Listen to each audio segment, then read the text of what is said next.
आज हम facial cosmetic surgery के दो महत्वपूर्ण विषयों पर बात करेंगे कि एक है फेसलिफ्ट और दूसरा है डबल चिन। जैसे जैसे हमारी उम्र बढ़ती है, बहुत से लोगों के चेहरे की त्वचा ढीली पड़ने लगती है। चेहरे पर झुर्रियाँ या रिंकल्स नज़र आने लगती हैं। जब ये समस्याएं आती हैं तो ऐसा लगता है जैसे चेहरे से यौवन विदा ले लेता है और बुढ़ापा आ जाता है। इस अनचाहे समय में बुढ़ापे को अलविदा कहने के लिए एक सर्जिकल प्रक्रिया है जिसे फेसलिफ्ट कहा जाता है। इसे सर्जरी के माध्यम से भी किया जा सकता है या नॉन सर्जिकल मेथड से भी किया जा सकता है।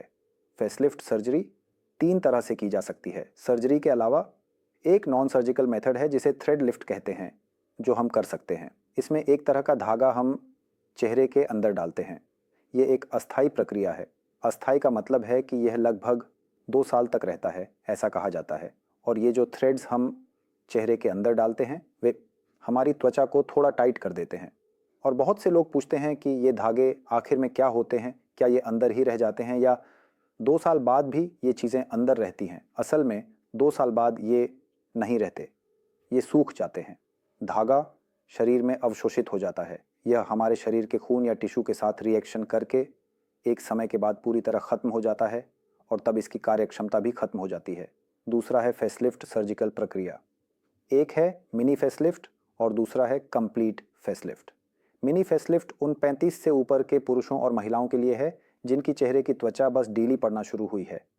इसे मिनी फेसलिफ्ट इसलिए कहते हैं क्योंकि इसमें समय कम लगता है। इसे हम केवल लोकल एनेस्थीसिया देकर कर सकते हैं। पश्चिमी देशों में यह प्रक्रिया बहुत लोकप्रिय है और वे आ, आ, इस सर्जरी को प्यार से वीकेंड सर्जरी कहते हैं, यानी सप्ताहांत की सर्जरी। कोडे सप्ताह के अंत में आप गुरुवार को ऑपरेशन करवा लें, ये बांधते, फिर शुक्रवार और शनिवार आराम करें, दायंतल्ला रेजे और रविवार को ही काम पर लौट सकते हैं। इसके बाद है कंप्लीट फेसलिफ्ट। कंप्लीट फेसलिफ्ट में चेहरे के और भी ज्यादा हिस्सों को एड्रेस किया जाता है।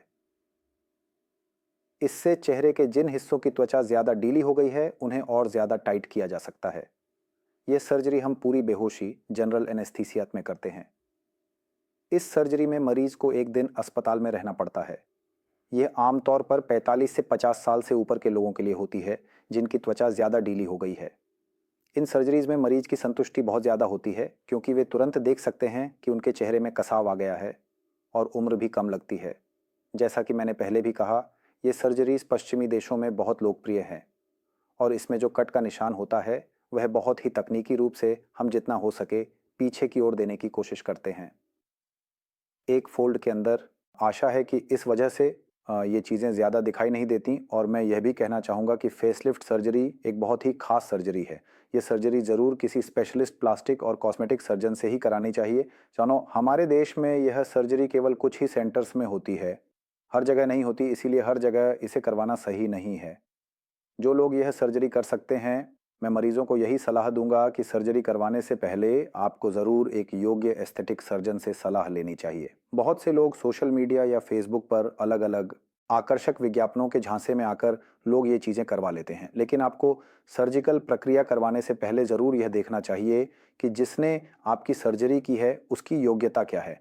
आपको उसकी जांच पड़ताल करनी चाहिए। हर सर्जरी के मामले में यह ज़रूरी है, लेकिन इस सर्जरी के मामले में मैं ख़ास तौर पर कहूँगा क्योंकि हमारे देश में बहुत कम लोग हैं जो यह सर्जरी करते हैं। सोशल मीडिया पर और भी कई तरह की अफवाहें फैलाई जाती हैं, जैसे कि किसी अभिनेत्री का ऐसा हो गया, किसी और का वैसा हो गया। मैं हमेशा कहता हूं कि ये अफवाहें सिर्फ चैनल की टीआरपी बढ़ाने के लिए फैलाई जाती हैं, इनका कोई आधार नहीं होता। और हम एक और विषय के बारे में बात करना चाह रहे थे, वो है डबल चिन की समस्या। हम में से कई लोगों की ठुड्डी के नीचे चर्बी जमा हो जाती है, जिससे एक गोल आकार की दूसरी ठुड्डी जैसी बन जाती है, जिसे हम डबल चिन कहते हैं। इस समस्या से भी हम बहुत आसानी से छुटकारा पा सकते हैं। जैसा कि हम बताते हैं, लिपोसक्शन के माध्यम से एक छोटे से क्षेत्र से अवांछित सारी चर्बी हटा दी जाती है। इससे चेहरे की स्मार्टनेस वापस लाई जा सकती है, क्योंकि डबल चिन के कारण चेहरा थोड़ा ज़्यादा गोल दिखाई देता है और चेहरा थोड़ा उम्र दराज भी लगता है। जब अवांछित चर्बी हटा दी जाती है तो जैसा मैंने कहा, चेहरे की चौकोर और स्मार्ट छवि वापस आ जाती है। इस सर्जरी में मरीज की संतुष्टि भी बहुत अधिक होती है। अक्सर यह प्रक्रिया हम अधिकतर मामलों में बिना पूरी बेहोशी के केवल स्थानीय एनेस्थेसिया देकर कर सकते हैं। और बहुत से लोग जानना चाहते हैं कि इसके क्या साइड इफ़ेक्ट्स हो सकते हैं, लेकिन वास्तव में हमारे अनुभव में इसका कोई ख़ास साइड इफ़ेक्ट नहीं देखा गया है। हम ये नहीं कह सकते कि कोई भी सर्जरी पूरी तरह से बिना साइड इफ़ेक्ट्स के होती है। किसी भी सर्जरी में साइड इफ़ेक्ट्स हो सकते हैं। लेकिन इस सर्जरी की खास बात यह है कि हमारे पड़ोसी देशों, यूरोप या थाईलैंड की तुलना में यहाँ इसके साइड इफ़ेक्ट्स बहुत ही कम हैं। उनके मुकाबले हम यह प्रक्रिया बहुत ही उचित कीमत पर करते हैं और हमारे देश के मध्यम वर्गीय लोग भी इस सर्जरी की कीमत वहन कर सकते हैं। बहुत से लोग हमारे पास आते हैं जिन्होंने पहले कई घरेलू उपाय या घरेलू पैक आजमाए हैं ताकि वे इन समस्याओं से छुटकारा पा सकें।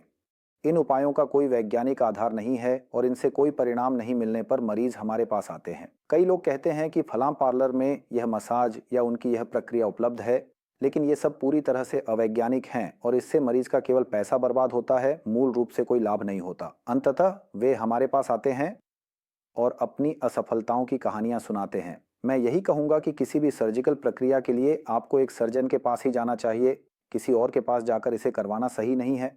सर्जरी एक ऐसा क्षेत्र है जिसमें बहुत ट्रेनिंग और अनुभव की ज़रूरत होती है, इसे हासिल करना पड़ता है।